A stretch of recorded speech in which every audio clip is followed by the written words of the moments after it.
नमस्कार, आवाज समाचार में आपका स्वागत है। मैं हूं मनोज श्रीवास्तव। शुरुआत करते हैं इस वक्त की खबरों की हेडलाइंस के साथ।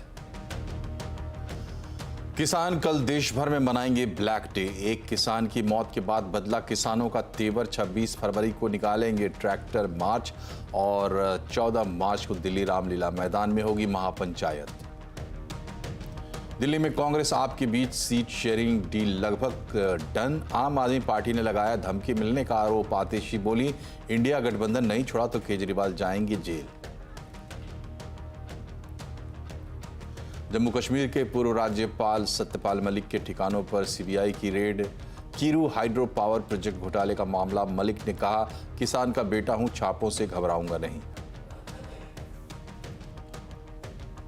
निफ्टी एक्सपायरी के दिन बाजार में जोश। निफ्टी पहली बार 22,200 के पार बंद। सेंसेक्स 535 पॉइंट चढ़कर 73,158 पर बंद। मिड कैप स्मॉल कैप शेयरों में खरीदारी।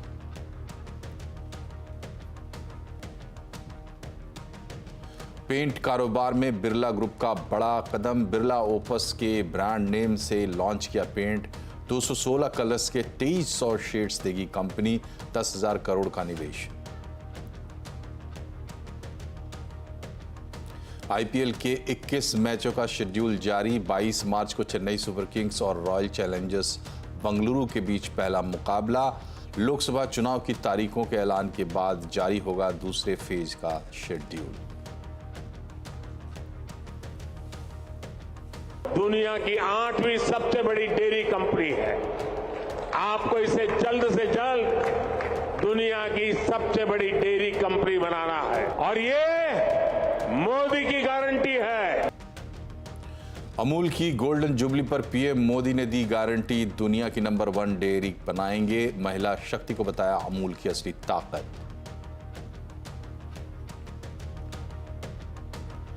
किसान आंदोलन एक छोटे से ब्रेक के बाद अब पहले से ज्यादा आक्रामक होगा। किसान आंदोलन की कमान अब संयुक्त किसान मोर्चा ने संभाल ली है। आज संयुक्त किसान मोर्चा की चंडीगढ़ में मीटिंग हुई और इसके बाद बड़े ऐलान किए गए। कल किसान देश भर में ब्लैक डे आक्रोश दिवस मनाएंगे। 26 फरवरी को ट्रैक्टर रैली निकाली जाएगी और 14 मार्च को दिल्ली के रामलीला मैदान में किसान महापंचायत का आयोजन होगा। संयुक्त किसान मोर्चा ने हरियाणा पुलिस पर हत्या का मुकदमा दर्ज करने की मांग भी की है और कहा है कि जिस युवा किसान की मौत हुई है उसके परिजनों को 1 करोड़ का मुआवजा दिया जाए।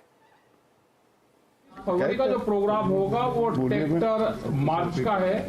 हाईवे पे ट्रैक्टर अब अपने स्टेट में, अब अपने जिले में हाईवे, नेशनल हाईवे और स्टेट हाईवे पर रुक जाएंगे। एक साइड में जो रास्ता दिल्ली की तरफ जाता है वहां पर अपना रोष प्रदर्शन करेंगे। एक साइड का हाईवे खुला रहेगा जिससे आते जाते लोग देख रहे हैं, किसान दिल्ली भी जा सकते हैं ट्रैक्टर लेकर। खबर पर ज्यादा जानकारी के साथ जुड़ रहे हैं संवाददाता असीम मनचंदा। बताएं असीम, अब किस तरफ बढ़ रहा है आंदोलन? बुधवार को पंजाब के खनौरी बॉर्डर के ऊपर हरियाणा पुलिस और किसानों के बीच में हिंसक झड़प देखने को मिली। इसमें एक किसान की मौत हो गई। उसके बाद किसान संगठनों ने अपने आंदोलन को 2 दिन के लिए स्थगित कर दिया। आज चंडीगढ़ में संयुक्त किसान मोर्चा की बैठक हुई। इस बैठक में शुक्रवार को किसानों ने काला दिवस मनाने का फैसला किया। इतना ही नहीं, 27 फरवरी को ट्रैक्टर रैली भी निकाली जाएगी। तो किसानों ने यह साफ कर दिया कि आंदोलन आगे भी जारी रहेगा। अभी सरकार की तरफ से भी काफी प्रयास किए जा रहे हैं। कृषि मंत्री अर्जुन मुंडा ने किसानों को बातचीत करने के लिए न्योता दिया है। 5वें दौर की बातचीत करने के लिए उन्होंने किसानों को आगे आने के लिए कहा है। सरकार ने यह भी कहा है कि वो हर एक मुद्दे पर बातचीत करने के लिए तैयार है, चाहे वो एमएसपी का मुद्दा हो, क्रॉप डाइवर्सिफिकेशन का मुद्दा हो या फिर किसानों के ऊपर एफआईआर का मुद्दा हो। जो सरकार है वो किसानों के साथ सभी मुद्दों पर बातचीत करने के लिए तैयार है। लेकिन अभी सरकार, किसानों ने 2 दिन तक के लिए अपना प्रोटेस्ट स्थगित कर दिया है। कल काला दिवस मनाया जाएगा और उसके बाद किसान अपनी आगे की रणनीति तय करेंगे। शुक्रिया असीम। और सरकार ने पंजाब के किसानों के हित में कदम उठाने भी शुरू कर दिए हैं। रविवार को सरकार ने 5 फसलों के लिए बेहतर विकल्प का प्रस्ताव दिया था, हालांकि किसानों ने इसे ठुकरा दिया। डिटेल समझते हैं लक्ष्मण रॉय से। बताइए लक्ष्मण जी। देखिए, इस पूरे मुद्दे पर मैंने अलग अलग लोगों से बातचीत की। सरकार के जो प्रतिनिधि, जो मंत्री या फिर अधिकारीगण जो इस पूरे बातचीत में शामिल हैं, एक तरीके से प्रत्यक्ष या अप्रत्यक्ष तौर पर उनसे बातचीत की, तो मुझे ये संकेत मिल रहे हैं इस बात के कि सरकार दरअसल लंबे समय के लिए सोच रही है। लॉन्ग टर्म रणनीति के तहत एक फॉर्मूला खास तौर से तैयार की जो पंजाब के किसानों के लिए स्थायी तौर पर समाधान निकले और उनकी बेहतरी के लिए हो। लेकिन इस प्रस्ताव को फिलहाल किसान संगठनों ने ठुकरा दिया है और मुझे लगता है कि किसान हित के खिलाफ है ऐसे प्रस्ताव को ठुकराना। जो अलग अलग तथ्य दिए गए सरकार के सूत्र के हवाले से, तो बता दूं कि सरकार ने पिछले हफ्ते एक प्रस्ताव ये दिया था किसानों को कि जो 5 फसलें हैं, कॉटन, मक्का, तूर, उड़द और मसूर, इन 5 फसलों पर आप फोकस करिए, आप क्रॉप डाइवर्सिफिकेशन करिए। यानी अभी सिर्फ और सिर्फ गेहूं और धान की खेती कर रहे हैं, तो गेहूं धान की खेती पर ज्यादा जोर मत दीजिए, इन 5 फसलों की तरफ आप शिफ्ट करिए, कुछ हिस्सा इसमें भी खेती करिए। और इन 5 फसलों की गारंटी मैं लेता हूं, यानी सरकार लेती है कि आप जो भी इसका उत्पादन करेंगे, अगर एमएसपी आपको बाजार में नहीं मिलेगा तो सरकारी एजेंसी एमएसपी पर ये सारे सामान आपसे, फसल आपसे खरीदेगी, चाहे जितना भी उत्पादन क्यों न कर ले। इस के लिए 5 साल की सरकार एक गारंटी भी देने का प्रस्ताव रखा है कि किसान अगर क्रॉप डाइवर्सिफिकेशन करते हैं, यानी धान और गेहूं छोड़ के इन 5 फसलों पर शिफ्ट होते हैं, उनको कुछ नुकसान भी होता तो उसकी भरपाई करने को भी सरकार यहां पर तैयार है। लेकिन इन प्रस्ताव को किसान संगठनों ने ठुकरा दिया।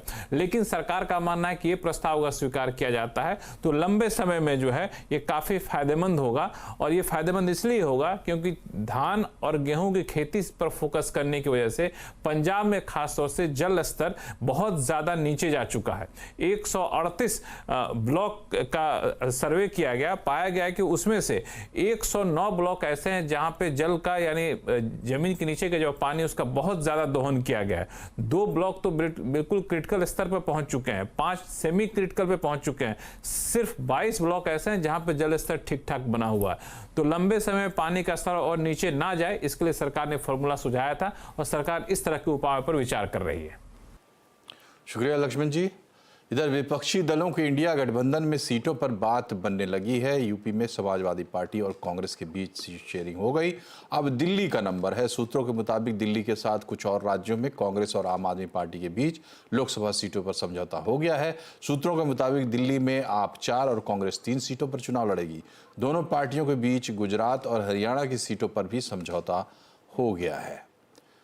इधर गठबंधन को लेकर चल रही बातचीत के बीच आम आदमी पार्टी ने बड़ा आरोप लगाया है। आप नेता आतिशी ने कहा है कि उनके नेताओं के पास मैसेज आए हैं कि अगर आपने इंडिया गठबंधन नहीं छोड़ा तो अरविंद केजरीवाल को सीबीआई का नोटिस आएगा और उनको गिरफ्तार कर लिया जाएगा।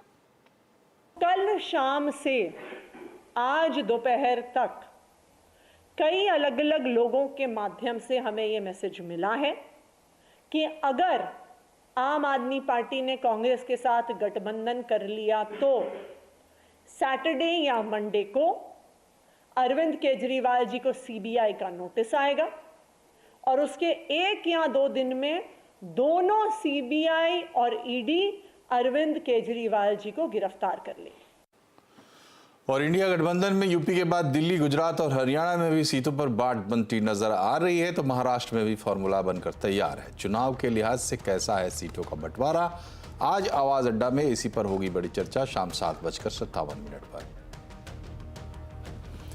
जम्मू कश्मीर के पूर्व राज्यपाल सत्यपाल मलिक और उनके करीबी लोगों के ठिकानों पर आज सीबीआई ने छापेमारी की। दिल्ली, बिहार, राजस्थान, मुंबई और हरियाणा में 30 जगहों पर सीबीआई के छापे हुए हैं। सीबीआई ने कीरू हाइड्रो पावर प्रोजेक्ट घोटाला मामले में छापेमारी की है। सत्यपाल मलिक ने अपने कार्यकाल के दौरान आरोप लगाया था कि उन्हें किश्तवाड़ में हाइड्रो पावर प्रोजेक्ट से संबंधित 2 फाइलों को मंजूरी देने के लिए 300 करोड़ रुपए की रिश्वत की पेशकश की गई थी। सीबीआई रेड के बीच सत्यपाल मलिक ने एक्स पर पोस्ट किया। उन्होंने लिखा है कि पिछले 3-4 दिनों से मैं बीमार हूं और अस्पताल में भर्ती हूं। मेरे मकान में तानाशाह द्वारा सरकारी एजेंसियों से छापे डलवाए जा रहे हैं। मेरे ड्राइवर और सहायक के ऊपर भी छापे मारकर उनको बेवजह परेशान किया जा रहा है। मैं किसान का बेटा हूं, इन छापों से घबराऊंगा नहीं, मैं किसानों के साथ हूं। इधर शराब घोटाला मामले में पूछताछ के लिए ईडी ने दिल्ली के मुख्यमंत्री अरविंद केजरीवाल को एक बार फिर से समन किया है। ईडी ने केजरीवाल को 7वीं बार समन भेजा है। ईडी ने उन्हें 26 फरवरी को पेश होने को कहा है। इससे पहले भेजे गए 6 समन पर केजरीवाल एक बार भी ईडी के सामने पेश नहीं हुए हैं। आम आदमी पार्टी ईडी के समन को गैर कानूनी और राजनीति से प्रेरित बताती आई है। आपका कहना है कि जब समन की वैधता को लेकर कोर्ट में सुनवाई चल रही है तो बार बार समन भेजने की जगह ईडी को कोर्ट के फैसले का इंतजार करना चाहिए। प्रधानमंत्री नरेंद्र मोदी ने आज गुजरात में हजारों करोड़ रुपए की परियोजनाओं की सौगात दी। अमूल ब्रांड का गुजरात सहकारी दूध विपणन महासंघ स्थापना के 50 साल पूरे होने पर गोल्डन जुबली मना रहा है। इस समारोह में प्रधानमंत्री नरेंद्र मोदी भी शामिल हुए। इस मौके पर उन्होंने अमूल को दुनिया का नंबर 1 डेयरी कंपनी बनाने की गारंटी दी है। कार्यक्रम में पीएम मोदी ने कहा कि आज अमूल सफलता की जिस ऊंचाई पर है वह सिर्फ और सिर्फ महिला शक्ति की वजह से है। 16,384 दूध घरों में से 3,300 पूरी तरह से महिलाएं चलाती हैं। ये महिलाएं अपने परिवार के लिए आर्थिक सहारा बन गई हैं। ऐसी महिलाओं की आर्थिक शक्ति बढ़ाने के लिए सरकार भी चौतरफा काम कर रही है। 10 लाख करोड़ रुपए के टर्नओवर वाले डेयरी सेक्टर की मुख्य कर्ता धर्ता देश की नारी शक्ति है। भारत के डेयरी सेक्टर की असली रीढ़, असली बैकबोन यही महिला शक्ति है। आज अमूल सफलता की जिस ऊंचाई पर है वो सिर्फ और सिर्फ महिला शक्ति की वजह से है। आज जब भारत विमेन लेड डेवलपमेंट के मंत्र के साथ आगे बढ़ रहा है तो भारत के डेयरी सेक्टर की ये सफलता उसके लिए एक बहुत बड़ी प्रेरणा है। Gujarat cooperative milk marketing federation के 50 साल पूरे हुए हैं। इस मौके पर आयोजित समारोह में प्रधानमंत्री ने कोऑपरेटिव मूवमेंट में महिलाओं की हिस्सेदारी की काफ़ी तारीफ तो की। इस मौके पर किसानों की क्या सोच है, इस पर बात की हमारे संवाददाता केतन जोशी ने। हमारे साथ कई सारे किसान हैं जो कि पूरे गुजरात से यहाँ पर इस समारोह में आए हैं। अच्छा बताइए कि आज आपको कैसा लगा यहाँ पर? आज हमें बहुत अच्छा लग रहा है और हम भारत देश के निवासी, हमें बहुत ही अच्छा लग रहा है। पहले 50 साल में कि पहले दूध का उत्पादन नहीं था, अभी नरेंद्र मोदी जी से आने से दूध का उत्पादन बहुत ज़्यादा हो गया है। गरीब किसान को ज़्यादा पैसे मिल रहे हैं, दूध के भाव बढ़े हुए हैं, दूध में सभी किसान के सब कुछ भाव सब मिल रहे हैं और दुनिया की आगे बढ़ने की प्रगति शुरू हो रही है। आप क्या कहेंगे आज के समारोह से, आप कितना इंस्पायर हुए हैं? हम यहाँ आकर बहुत खुश हुए और यह जो बतौर किसान आपको आगे फ्यूचर में आप क्या देखते हैं? अभी एक केंद्र सरकार की ये भावना भी है कि आपकी आय दोगुनी करे, आप आगे क्या देखते हैं? आज नरेंद्र मोदी जी ने जो 5 प्लांट का पाँच प्लांट का जो एग्जीबिशन किया है उसमें सीधा मुनाफा पशुपालन को होने वाला है और सीधा खेडूत को होने वाला है। तो बहुत बहुत धन्यवाद नरेंद्र मोदी जी। अच्छा, आप कुछ कहना चाहते थे? क्या आज के कार्यक्रम से आपको क्या सीख मिली? क्या आप किसान के तौर पर जो आपको दूध के दाम मिल रहे हैं वो सही है? हाँ, वो सही है, सही है। बहुत बढ़िया की जाए बहुत बढ़िया की जाए मोदी जी ने पशुपालक के लिए तो बहुत बढ़िया की जाए। वो गरीब आदमी को अभी इस तरह से कमीशन नहीं करते हैं तो वो बहुत बढ़िया काम की जाएगा। तो ठीक है, प्रधानमंत्री ने यहाँ से ये भी एक किसानों को आह्वाहित किया है कि आने वाले समय में आबादी जब बढ़ेगी तब न्यूट्रिशन पूरा करने के लिए दूध का उत्पादन भी आपको बढ़ाना होगा और किसान इसके लिए तैयार है। केतन जोशी, अहमदाबाद। और अब बात बाजार की। आज निफ्टी एक्सपायरी के दिन बाजार में जोश हाई रहा। आखिरी घंटे में शानदार बढ़त के साथ बाजार बंद हुआ। निफ्टी की रिकॉर्ड क्लोजिंग हुई। पहली बार निफ्टी 22,200 के ऊपर बंद हुआ है। सेंसेक्स 535 पॉइंट चढ़कर 73,158 पर बंद हुआ है। मार्केट की डिटेल समझते हैं यतीन से। बताया यतीन, आज कहां हुआ सबसे ज्यादा कमाल? तो हम निफ्टी गेनर्स की बात करें तो यहाँ बहुत सारे गेनर्स थे। अगर हम स्पेसिफिकली बात करें तो सरकारी कंपनीज में से कोल इंडिया सबसे शानदार मोमेंटम यहाँ देखने को मिला, लगभग 3% की गेन यहाँ देखने को मिली। ऑटो स्टॉक्स में बजाज ऑटो और आयशर मोटर्स भी लगभग 2.5 से 3% की तेजी के साथ बंद हुए और आईटीसी में भी आज खरीदारी दिखी।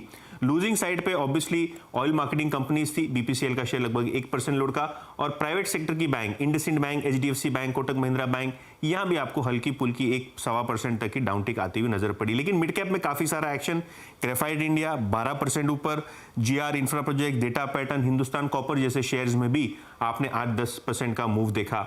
लूजिंग साइड पे इंडिगो पेंट्स, अगर हम बात करें जुबिलेंट इंग्रेवा, केईए इंडस्ट्रीज, इन सब स्टॉक्स में हल्का फुल्का डाउनटिक का माहौल रहा। लेकिन अगर हम बात करें आईटी स्टॉक्स की तो यहाँ जबरदस्त बाइंग, सारे के सारे लार्ज कैप आईटी स्टॉक्स में आपको 2 से 2.5% के गेन्स आते हुए नजर पड़ेंगे।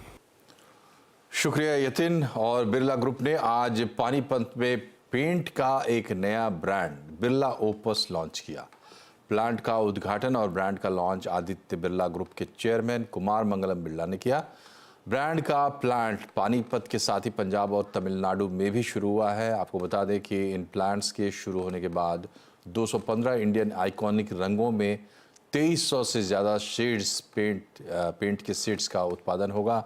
आदित्य बिरला ग्रुप के चेयरमैन कुमार मंगलम बिरला ने कहा कि अगले 2-3 महीने में पूरे देश में डिस्ट्रीब्यूशन बढ़ाने पर फोकस होगा। हमारे सहयोगी आलोक ने खास बातचीत की है आदित्य बिरला ग्रुप के डायरेक्टर हिमांशु कपानिया से। आपका नेटवर्क, डिस्ट्रीब्यूटर नेटवर्क या डीलरशिप नेटवर्क काफ़ी मजबूत है। हम देखें तो किस तरह के ऑफर्स ग्राहकों के लिए, डीलर्स के लिए अब देखने को मिलेंगे आने वाले दिनों में, ताकि जो नंबर 1 की पोजीशन पे जो है अभी उससे मुकाबला किया जा सके। हमारी pricing strategy will consumer centric strategy और उसमें कस्टमर को एश्योरेंस मिलेगा। एक साल की एडिशनल वारंटी हमने अनाउंस किया अपने एग्जिस्टिंग प्रोडक्ट्स में। वाटर प्रूफिंग,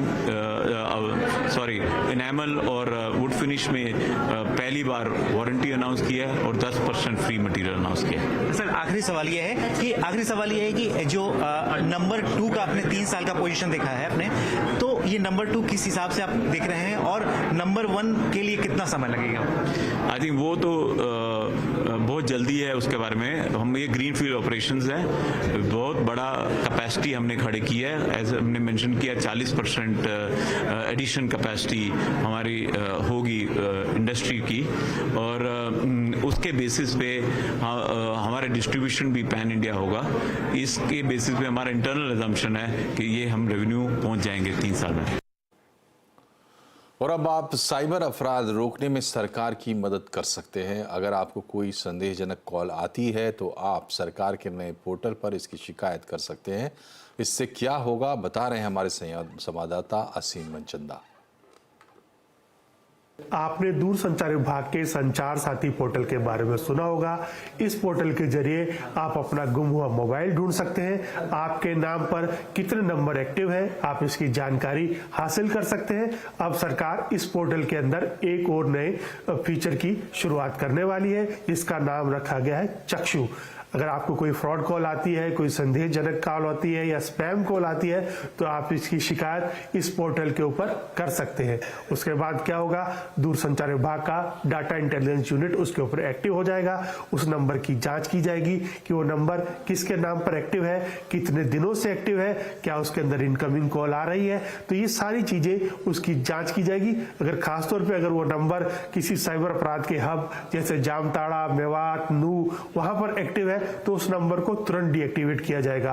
अदरवाइज उस नंबर की आउटगोइंग कॉल बंद कर दी जाएगी और उसके उपभोक्ता को जो कहा जाएगा कि आप दोबारा से अपना केवाईसी अपडेट कीजिए। इतना ही नहीं, इसकी शिकायत गृह मंत्रालय से भी के पोर्टल, साइबर पोर्टल के ऊपर भी की जाएगी और उसके ऊपर एक्शन लेने के लिए कहा जाएगा। तो सरकार का इस पोर्टल का शुरुआत करने का यह मकसद है कि लोग साइबर अपराध से दूसरे लोगों को भी बचा सके और साइबर अपराध की जानकारी दे सके।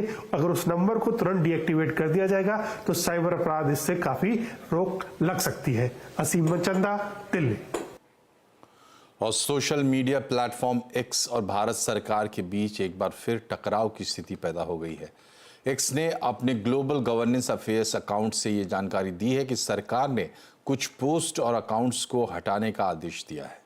एक्स ने बताया है कि वो उन अकाउंट्स को भारत में बंद तो कर देगा, लेकिन वो सरकार के फैसले से सहमत नहीं है। एक्स ने कानूनी बाध्यताओं का हवाला देकर सरकार के आदेश को पब्लिक नहीं किया है, लेकिन पारदर्शिता के नाम पर ये पूरी कहानी लोगों के सामने रखती है। अहमदाबाद में देश की पहली स्मार्ट पार्किंग बनकर तैयार है। स्मार्ट पार्किंग पूरे तरीके से ऑटोमेटिक है। ये स्मार्ट पार्किंग कैसे करती है काम, देखिए केतन जोशी की रिपोर्ट। अहमदाबाद की स्मार्ट कार पार्किंग में आपको बस ऑटोमेटिक फ्लैप बैरियर को सेंटर में रखकर अपनी कार पार्क कर देनी है। 4 मिनट बाद अपने आप ही रेड बैरियर खुल जाएगा और आपका पार्किंग टाइम शुरू हो जाएगा। जब आप कार को वापस लेने आते हैं तो आपको QR कोड स्कैन करना होगा। आपके मोबाइल की स्क्रीन पर लिंक खुल जाएगा। इस पर पेमेंट करते ही ऑटोमेटिक अनलॉक एक्टिवेट होगा और रेड बैरियर नीचे चला जाएगा और आप अपनी कार लेकर जा सकते हैं। स्मार्ट पार्किंग से अहमदाबाद के लोग काफ़ी खुश हैं। ये जो स्मार्ट पार्किंग आई है उस हिसाब से मुझे अभी जो ऐसे ही लोग खड़े रहते थे गाड़ी में वो सब कुछ बंद हो चुका है और अभी स्मार्ट पार्किंग की वजह से हमें काफ़ी टाइम जगह भी मिल जाती है। और मैं ये बताना चाहूँगा कि अभी यहाँ पे नहीं, पूरे अहमदाबाद में ये चीज़ लगनी चाहिए तो हमारे लिए बहुत बेनिफिशियरी रहेगा। हर स्मार्ट पार्किंग मोबाइल नेटवर्क और इलेक्ट्रिकल सप्लाई से जुड़ा हुआ है। मास्टर कंट्रोल के जरिए किसी भी समस्या को दूर किया जा सकता है। अभी पायलट प्रोजेक्ट चल रहा है। अहमदाबाद शहर में आपको ऐसे AI सिस्टम से सजे स्मार्ट पार्किंग अलग अलग जगहों पर दिखेंगे। ये सिस्टम हम जो स्केल अप करने के लिए हम लोग मिनिमम 50 प्लेसेस में करेंगे। सो ओवरऑल वो इंटीग्रेट करके हम लोग हमारा जो आर्टिफिशियल इंटेलिजेंस बेस्ड सिस्टम के साथ ये भी हम इंटीग्रेट करेंगे। सो उसके साथ एक comprehensive parking system, of street on street parking system Ahmedabad city में मिल सकता है। भीड़ भाड़ वाली जगहों पर ऐसे स्मार्ट पार्किंग से लोगों को काफ़ी आसानी हो रही है। बड़े शहरों में ट्रैफिक सबसे बड़ी समस्या है। ऐसे में स्मार्ट पार्किंग इसका एक बड़ा सॉल्यूशन है। इससे न केवल समस्या का समाधान होगा, लेकिन कार चालकों के अंदर धीरे धीरे डिसिप्लिन भी देखने को मिल सकती है। केतन जोशी, अहमदाबाद। क्रिकेट फैंस के लिए बड़ी खबर है। IPL 2024 के शेड्यूल का ऐलान हो गया है। इंडियन प्रीमियर लीग के 17वें सीजन के लिए पहले 17 दिन के शेड्यूल का ऐलान हुआ है। आम चुनाव की वजह से IPL 2024 के पूरे शेड्यूल की घोषणा नहीं हुई है। चुनाव की तारीख के ऐलान के बाद ही बाकी बचे हुए शेड्यूल की डिटेल सामने आएंगे। आपको बता दें कि IPL 2024 का पहला मुकाबला 22 मार्च को चेन्नई सुपर किंग्स और रॉयल चैलेंजर्स बेंगलुरु के बीच होगा। जम्मू कश्मीर के गुलमर्ग में आए बर्फीले तूफान से तबाही मच गई है। तूफान में एक विदेशी की मौत की भी खबर है। 8 लोगों का ग्रुप तूफान में फंस गया था, जिसमें 2 लोग जख्मी हैं। रेस्क्यू ऑपरेशन भी खत्म हो चुका है। बाकी लोगों को सुरक्षित निकाल लिया गया है। गुलमर्ग में स्की पेट्रोल टीम के सदस्य सलीम से बात की हमारे संवाददाता रिफत ने।